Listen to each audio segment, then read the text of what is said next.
Hello, everybody. This is Ron Dittmars talking to you from the Erasmus Academy in Brooklyn, New York, and we're on our fourth segment in this series on Vermeer. And Jeff is our guest speaker today. Jeff, you want to say hello? Hello? So here you see again the picture that is being described in the text that we're reading today. I always just post it first. Do you have a chance of looking at that? And let's see. Okay. So today we're going to go from sorry, um, from here, Sie waren, let me just mark it here with a pen, right here, all the way down to Schattieren, down to here. Okay, and as I said, this is a fairly difficult text, a really good learning um, exercise, and really the ideal way, if you're really trying to learning German, would be to take the whole text, because the whole text as a script is available to you on the website, just to download it and to try to translate the whole thing, and then listen to how each part is taken apart and analyzed and translated. That would be great. So I'm going to read out loud, and then Jeff, you repeat after me, and please read with him, and then we'll sort of try to piece together the meaning of the sentence as I ask questions and try to imagine the answers to these questions as they're posed yourselves. Okay, so going on, here we go. Sie waren, sorry, Sie waren ihm hauptsächlich ein kompositionelles Hilfsmittel. Everybody? Sie waren ihm hauptsächlich ein kompositionelles Hilfsmittel. Okay, so Hilfsmittel. yeah, so all these things that he's talking about, these objects that were referred to in the last section, so all these things that sort of made up the still life in the painting. Here's your verb. They were, and here, Hilfsmittel is the predicate noun. So they were a compositional aid or a means of help. Middle means of help. This two words brought together with an S to make a compound noun. So they were a means of help, a compositional means of help to him, hauptsächlich, primarily, just as an adverb. Okay, going on. So dient auch der braune hölzerne Fußwärmer, everybody? So dient auch der braune hölzerne Fußwärmer. If you remember the picture, the foot warmer, as it's referred to here, is a small little brown wooden, as it's described here, in sort of the background there, and the author is gonna try to describe what effect that has here. Okay, so up to here, where's the verb, Jeff? Dient. Dient, yeah, and that means Uh, uh, uses. it serves. So something serves as something, and the subject is Fußwärmer, so the foot warmer, and these are just adjectives. The brown, wooden, Holz is wooden, and then they're describing it further with a dunkelroten, with a dark red, earthy, um, fire, little fire pot, right? Okay, let's see. Then following that, let's read the schräg vor die bleiweißen Fliesen gestellt. Everybody? Schräg vor die bleiweißen Fliesen gestellt. So you have here's the verb here. Thus serves also the foot warmer, and then you're looking for as what? But you have sandwiched in between there a participial phrase ending with gestellt. And these participial phrases, sometimes you can begin with the last past participle. So this little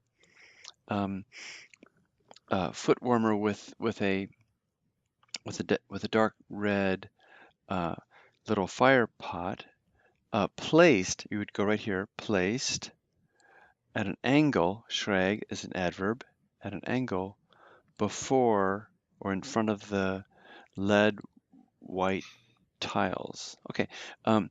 Jeff, you want to just read the translation slowly, just so we can piece together those, just starting from so dient, from there up to gestellt. Actually, let's just cover one more thing, just to complete the meaning. So therefore, this foot warmer serves, and then you pick up what it serves as. And from here, let's read this. Vor allem als Spannungseffekt. Everybody? Vor allem als Spannungseffekt. Yeah, so here's a compound noun with effect at the end, put together with this S, pasted together with the first word, which is the tension. So the effect of tension serves above all for the effect of tension, literally. So now that we have that, do you want to just read that first sentence up to that point? Thus serves. This serves the brown wooden foot warmer with the dark red, earthy little fire pot placed at an angle in front of the lead white tiles, above all, as an effect of tension. Good. Okay. Going with the next sentence. Der sehr zur Verstärkung des Eindruckes des Stehens beiträgt. Everybody? Der sehr zur Verstärkung des Eindruckes des Stehens beiträgt. Good. Good. So now this der is the relative pronoun, and its antecedent is Spannungseffekt. The effect of the tension, which, and then where's the verb? In that. Beiträgt. Good. Always found at the end. That's the telltale of a dependent clause or relative clause, not the main clause, which, and this means to contribute, which contributes, and then you're looking for a dative here. That's what you should anticipate, which contributes very much there to the strengthening or the strength of the genitive of the impression of standing. Okay, good. All right. Going on. Die saubere weiße Haube, everybody? Die saubere weiße Haube Good. Ist mit Grau durchsetzt. ist mit Grau durchsetzt. Good. Okay, I'm just going to erase it so you can see where we are. Good. So this means that the clean white bonnet that she's wearing, that the woman is wearing, is durchsetzt, which means set through, or you could say is interspersed with gray, mit gray. Going on. Vermeer ist es vortrefflich gelungen. Everybody? Vermeer ist es vortrefflich gelungen, Die verschiedenen Nuancen von Weiß einander gegenüberzustellen. Die verschiedenen. die verschiedenen Nuancen von Weiß einander gegenüberzustellen. Good, good. Okay, let's just stop right there. Now, here you have a verb, gelingen. It has a special use, and you have to be very careful in translating this. So, einem, es gelingt einem means it succeeds to somebody, and whatever's in the dative case is actually the subject. So in this case, Vermeer, proper nouns don't have to have the dame there. So this is actually in the dative case, just because of this verb. So it is successful, especially to, it succeeds especially to Vermeer, i.e. Vermeer, and it's a past tense, ist gelungen, has succeeded in doing something. And with this expression, you look for a infinitive to complete the meaning. So Vermeer has succeeded especially vortrefflich in gegenüberstellen, to I'm sorry, has marvelously succeeded in placing, and then you have the accusative, the various nuances of white, gegenüberstellen, over against one another. So Vermeer has succeeded especially in placing over against one another the various nuances of white.